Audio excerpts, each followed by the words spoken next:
cannot help but wonder if we should call this medium round, bakla bakla, paano ka ginawa? Or I should call it as we are family. I have all my sisters with me. This is Alan Ignacio, the diva that you love. Together with me is my kamaring Ultra Maldita, Hi, this is Alex Brasas. and you are watching the Saturday edition of the TT Show, the Ryan at Talakian Showbiz Edition. At ang out na sa kanilang kabaklaan, at out na rin ang katotohanan na nag-break na sila, ay sina Ding Dong Bahan at si Patrick Ramirez na dating PBB stars. Housemates. PBB housemates. And their last television project together was sa What Lies Beneath. They were part of the cast. May mahabang arya si Patrick explaining the whys and wherefore of their breakup, pero walang sinabing dahilan. As usual.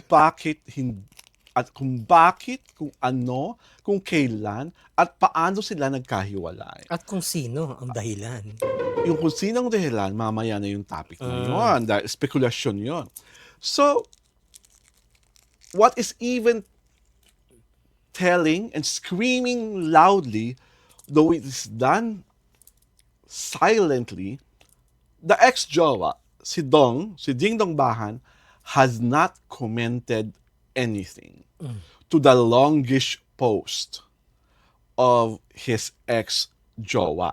At lumabas na nga sa iba't ibang social media sites na may third party daw. At hindi si Ding Dong ang may third party, kundi si Patrick. Na of course, tinanggi na rin ng pangmalakasan na mabuting magkaibigan lang raw si Patrick sa ombreng volleyball player from a super exclusive rich university. So, So, the plot thickens. the plot thickens. Dahil, according pa rin sa aking nasa liksik, mas nauna raw nagtaksil. Di umano itong si Ding Dong. Diba? So, ang sa akin, nalulungkot ako because when they became part of the PBB house, I think they are the very first gay couple na naging bahagi ng nasabing palatuntunan. At saka out. At out, proud and happy. And ang daming naging inspiration sila. Ang daming naging... Ang daming shippers. Ang daming hindi mo na... Ang daming nag-ship, ang daming naging inspiration. Naging aspirational sila kasi pareho silang equally talented and equally nice-looking. Pero they were booted out, diba? Yes, they were I think one of the earliest to be booted out. Kasi simply because imposibleng manalo. Pero aswan ba sila? Hindi naman, aswan ba sila? Hindi ko alam kung aswan sila or whatever. Basta alam ko, hindi ko na alam kung anong history kung paano sila nag-boot out. But marami kasing umasa. Kasi parang for a certain period, parang naging, di ba, for the longest time, may lagi-lagi nakikita parang magkarelasyon ng bading, yung parang sina Ayon at si Vice. Di ba? Or yung mga bading na mas before us, na laging parang may isang mukhang lalaking lalaki, isang babaeng babae. But this time, pareho silang straight looking and straight acting. So, parang sa generation ng mga millennial at sa mga generation ng Gen Z, appealing and inspiring yung Love story nila. yung love story nila at yung branding nila. Eh kaso, naghiwalay ang Dekilor at Puti. So, broken-hearted ang mga Dong Pat fandoms. How do you feel about this, Maren? Talaga, parang sobra ba silang na-scrutinize? Sobra ba silang na-pressure ng show business? Or sadyang talagang maraming masyadong tukso, kaya nagkahiwalay ang hindi dapat pang maghiwalay? They are not meant to be. Okay. Kasi if they're meant to be, hanggang dulo magkasama sila. Tama ka dyan. Diba? In the first place, love is always like that. May pagsubok. Oo. May pagsubok, may Kumbaga, tukso. Eto pa nga, wala pa nga tong 7-year itch na tinatawag, pero umano na sila, 2 kumalas years na. pa lang, bumitaw Oo, na. bumitaw na, di ba? Oo. Ibig sabihin, the love that they have between them is not enough to sustain the relationship. It's not strong enough. Mm-mm. Ako parang feeling ko they were not fully committed to it kasi lagi ang relasyon, babae man o lalaki, lalaki o lalaki, babae at babae, dapat committed ka, pinaglalaban mo. Di ba? At saka kasi, ang question dito is, hindi pinaglaban? Kasi, consider, di ba may chismis na may third party? Oh, if we are to consider that is true, wala bang wala bang paglalaban na wala bang effort to win back? To win back. Oo, di ba? Kasi, if you are in 2 years is, mahaba-haba ng Oo. yan. Marami ka ng ipundar dyan, emotion. Lalo sa emotions. Oo. Di ba? Yung mentally, physically, emotionally, ang dami mong na-invest, di ba? So, kung may third party, was the one who had the third party, hindi niya pinagsisihan yung ginawa niya? Okay. Or was the one who was loyal, hindi niya inilaban yung pag-ibig niya doon sa third party? Oo. Di ba? That is the compelling reason for me to understand what really happened.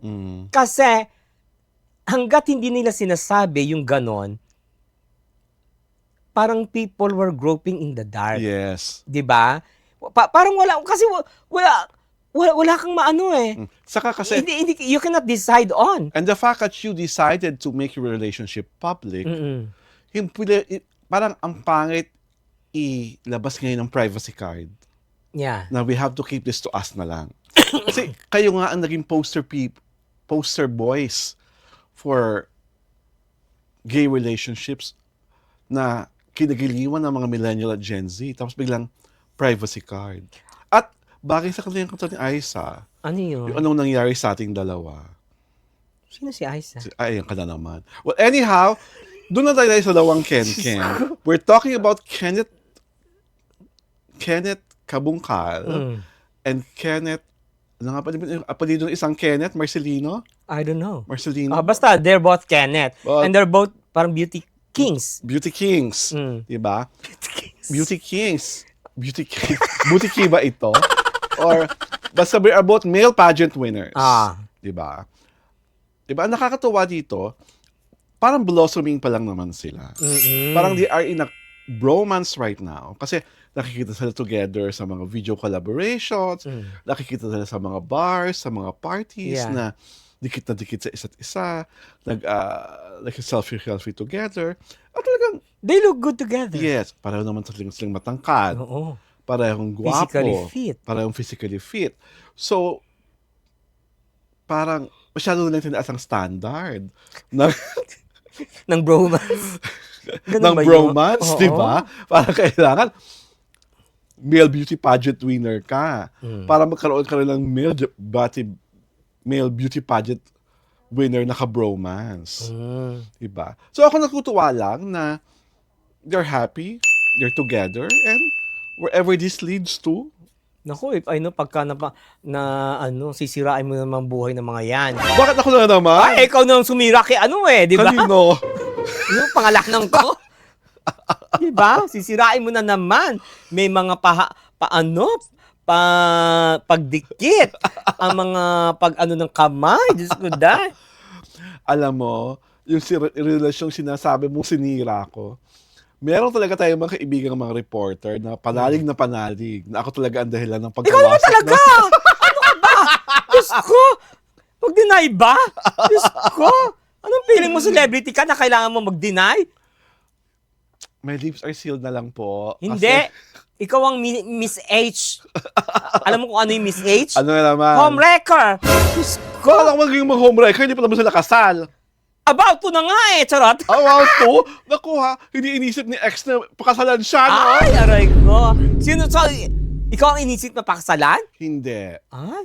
Alam niya, hindi ako naniniwala sa kasal. Kaya Ay. gusto niya ako. Ay, ganon. Kasi sa akin, walang commitment. Ay. You come into my life, you come out of my life, go. If we see each other, we're together. If we don't see each other, Go. Parang very campy. Parang it reminds me of Temptation Island. Di ba?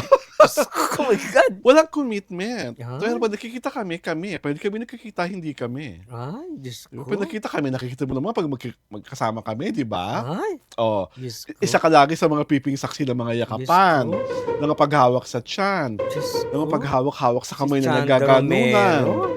Di ba? Diyos ko. Ng mga pagganong-ganong sa hita ko. Ay. Oh. Isa ka sa mga piping saksi at yung mga namayapan nating mga kaibigan. Aray ko. Diyos ko da.